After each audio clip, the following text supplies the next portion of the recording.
gencatan senjata fase pertama di Gaza terus memunculkan perkembangan sensitif terkait pemulangan sandera dan jenazah. Pada Rabu 15 Oktober tengah malam, Hamas menyerahkan 2 jenazah sandera lainnya kepada Israel melalui Komite Palang Merah Internasional, ICRC.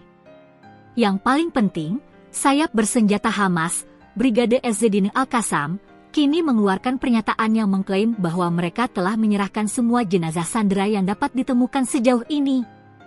Namun, pernyataan ini datang dengan catatan, mereka membutuhkan peralatan khusus untuk mengevakuasi jenazah sandera lainnya yang kemungkinan masih berada di bawah reruntuhan.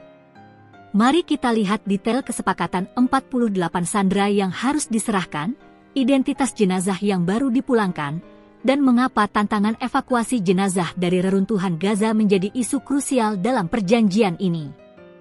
Klaim Hamas dan komitmen yang dipenuhi. 1. Memenuhi komitmen sandera hidup. Kesepakatan gencatan senjata Gaza mengharuskan Hamas menyerahkan total 48 sandera. Komitmen sandera hidup telah dipenuhi. Sandera hidup. Hamas telah menyerahkan semua 20 sandera yang masih hidup kepada Israel pada Senin 13 Oktober. Sebagai imbalan, Israel membebaskan 1.968 tahanan dan narapidana Palestina. 2. Jenazah sandera dan klaim aksesibilitas. Setelah penyerahan 2 jenazah pada Rabu malam, total jenazah sandera yang sudah diserahkan Hamas menjadi 9 jenazah. Setelah 1 jenazah sebelumnya dipastikan Tel Aviv bukan sandera. Klaim Hamas, Brigade Ezzedine Al-Qassam menyatakan, perlawanan telah memenuhi komitmennya terhadap perjanjian dengan menyerahkan semua tahanan Israel yang masih hidup dalam penahanan, serta jenazah-jenazah yang dapat diakses. Tantangan reruntuhan, mereka menambahkan bahwa jenazah yang tersisa memerlukan upaya ekstensif dan peralatan khusus untuk pengambilan dan ekstraksi mereka dari reruntuhan Gaza. Ini adalah red flag baru dalam kesepakatan, karena Israel harus menerima kenyataan bahwa Hamas mungkin tidak dapat memenuhi kuota 28 jenazah tewas tanpa jeda tempur yang lebih panjang dan akses ke lokasi yang hancur. Identifikasi jenazah Inbar Haiman dan Muhammad Al-Atrash. 1. Identitas sandera yang dipulangkan. Militer Israel, IDF, dan Badan Keamanan Shin Bet mengonfirmasi bahwa 2 jenazah yang diserahkan pada Rabu malam telah diidentifikasi. Inbar Haiman, seniman grafiti berusia 27 tahun dari Haifa, yang terbunuh saat serangan Hamas pada Festival Musik Nova 7 Oktober 2023. Sersan Mayor Muhammad Al-Atrash, tentara keturunan Bedouin berusia 39 tahun, yang tewas dalam pertempuran 7 Oktober dan jenazahnya dibawa ke jalur Gaza.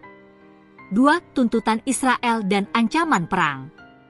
Meskipun jenazah telah diserahkan dan diidentifikasi, militer Israel tetap menuntut kepatuhan penuh dari Hamas. Hamas diharuskan untuk mematuhi perjanjian dan mengambil langkah-langkah yang diperlukan untuk memulangkan semua sandera, demikian pernyataan bersama IDF dan Shin Bet. Peringatan dari pimpinan Israel dan Presiden Amerika Serikat Donald Trump sebelumnya juga menegaskan bahwa Israel akan melanjutkan pertempuran jika Hamas tidak mematuhi sepenuhnya perjanjian gencatan senjata.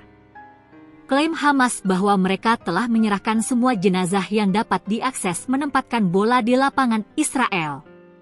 Jika jenazah sandera yang tersisa memang terkubur di bawah reruntuhan, pemulangan total akan memerlukan kerjasama besar-besaran, termasuk jeda tempur dan izin penggunaan peralatan berat.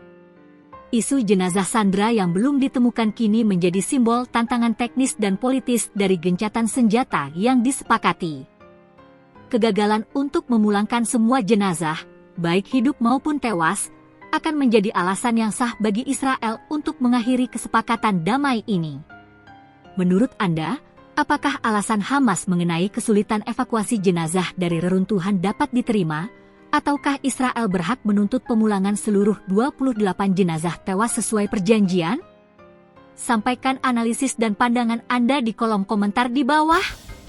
Jangan lupa like video ini, subscribe untuk analisis konflik Timur Tengah, dan nyalakan lonceng notifikasi.